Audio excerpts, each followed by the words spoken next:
First of all, before we get into those things, this is just a little chart which shows you can make things like this in all colors. In other words, you could use a purple on the inside, put it with different base colors and so on. But in this chart, can you people see by me? You notice this is the same yellow on all four of these things. It shows how that yellow reacts against white, how it reacts against pink, how it reacts against green, and how it reacts against black.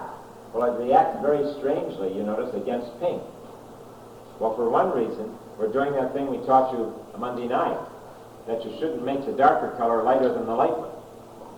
And here we've done it. We've taken the pink and made it lighter, the red, made it lighter than the yellow, and gives a real strange, weird effect. It's not exactly the handsomest thing in the world, see? And yet, under the right circumstances, the right manner, it might be very handsome. You can take the wrong thing sometime as dissonance in music and make it right, make it feel right. But you have to have a reason for it. It's a little hard to look at it, really, this one right here.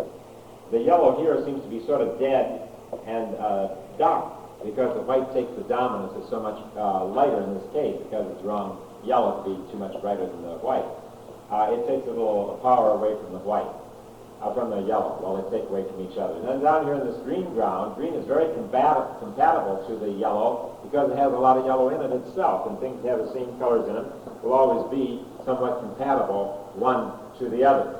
And so the yellow looks very good, rich, strong yellow. No effect of simultaneous color, which we'll talk about later on, takes place because both of them have yellow, and the eye isn't demanding anything from either of those things. It would demand a little pink maybe, or a little purple, but because of the amount of colors we've got there, we don't need it. We have a little blue involved there.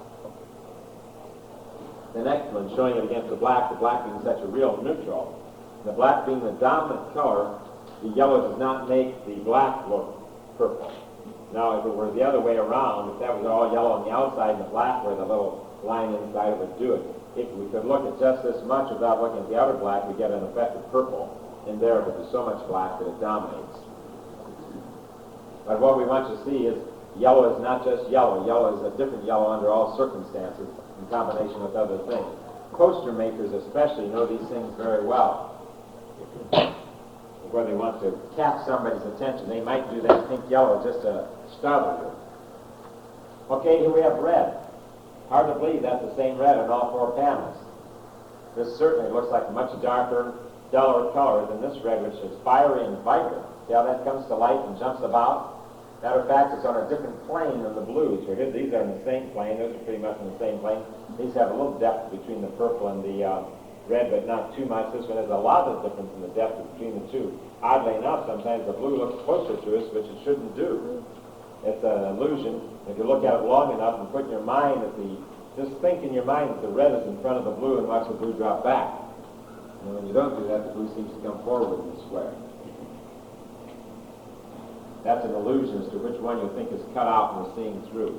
You get the illusion that the red part is cut out of the blue and the red is behind it because we have the two parts of blue. But you think the other way, the red is a red square laying on top of a blue piece of paper, then the red will look in the foreground. But notice the great difference between the red. Here it looks almost sort of orangish or something. That's because the purple is probably demanding a little bit of yellow out of the red. Up here, both being reddish tones, nothing happened. It is a nice feeling. Certainly very harmonious that the red on red up here is perfectly balanced. Nothing is harmful to it. That would be used in saturation of the color. Where you notice only one seems to vibrate. This is the only one that seems to be a vibration set up in the color. It's hard to look at that one, isn't it? When you stare at each one separately, and when you look at the blue and red one, you notice that there's a little vibration taking place. Colors will vibrate slightly. They're not greatly different in value, despite their extreme difference in color. And that's a good sign of saying when using not our full relationship here of dark and light, because the red and the blue are very close to being the same value, the red being just slightly lighter in this case.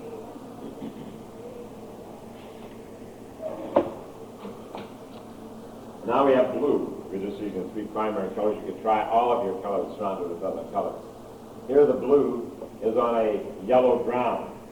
Now sometimes it's wiser just to cut out little squares of paper to do this. Joseph Albers in his classes at Yale or Harvard, whichever one is that, they use a lot of colored paper, moving it around and so on. I think it's a little better experience to use paint, but it's a little faster experience to use paper. We don't use Joseph Albert's things because I read some recent books of his, and we find a lot of things sort of outdated that have already been changed and altered and so on. Some of these other men, although they're equal in their training to his age and period, they seem to be more up to date, especially Faber Buren. This blue on yellow looks nothing like the same blue on black. You see, colors are only what they are in comparison to other colors. They're meaningless almost by themselves or out of context. In other words, not used for anything. They're just a color by name. But here, obviously, this blue and this blue look nothing alike. They are exactly the same blue. But because our eye, looking at this picture here, sees all this yellow, the little lens in our eye closes down as the dominant bright yellow closes down the lens. That makes the blue look darker. As soon as we look over this side, our eye sees all this black, and our little lens automatically opens up slightly, and we see the blue lighter. So we are physically seeing the one blue lighter than the other one because of what's happening there. If we take the black and flop it over to there, then our eye would focus on the black, and this one would look lighter. Now here it does in sort of a red-brown. Real strange effect. It's almost lost. There's a little bit of vibration setting up there, you know. The only one that has vibration, because the two colors are not complementary, are off of being complementary, and yet are far enough apart on the color wheel that they are getting a little conflict there. And they're starting to vibrate. This doesn't vibrate because it stays right with that color. This one should, but the contrast got too great. See, that could vibrate, but if the contrast gets too great, it might not vibrate. This one here, in other words, yellow will rarely make black look purple, unless you have a huge amount of it, only little dots like black. Here, of course, the values, again, very close together, blue being just a little darker, and this dark blue does not look like this dark blue, because the eye demands different things of this color from the big brown color around it. Seeing this green here, eye demands a little more purplish tone out of this, soft purple, where this looks purplish, but like a deep, deep blue purple instead. Now, these things I'm telling you don't seem exactly like that because we're using transmitted light going through the sides rather than a solid form of it, although it's pretty good. So that won't come on tonight. This is simply showing that the color wheel we use is quite adequate at having a 12-color color wheel. Using more than that is just confusion and isn't really necessary. Most of the color theorists will use just a simple 12-color. When you notice the secondary colors point at their secondary color, the primary colors point at their primary colors. This makes a nice color wheel that way. Now, the first thing we're getting into here is a little hard to explain because at first look, it doesn't really appear to be entirely what we say it is. This is a contrast of hue. Now, this is a painting, I don't remember all these names and things, so I'll have to tell you what they are. This is painted about the 15th century, it would be 1400 or something, and the colors in this are used as symbols.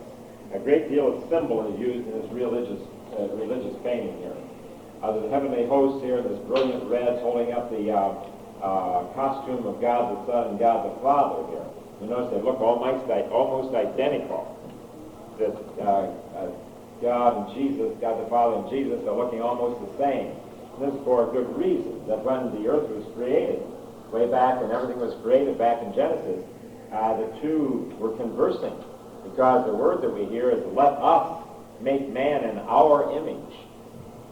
It was not a singular thing there, it was a duality. It says, let us make man in our image. Well, if you're going to make man in their image, they must look something alike. And so maybe that's the way this artist saw it.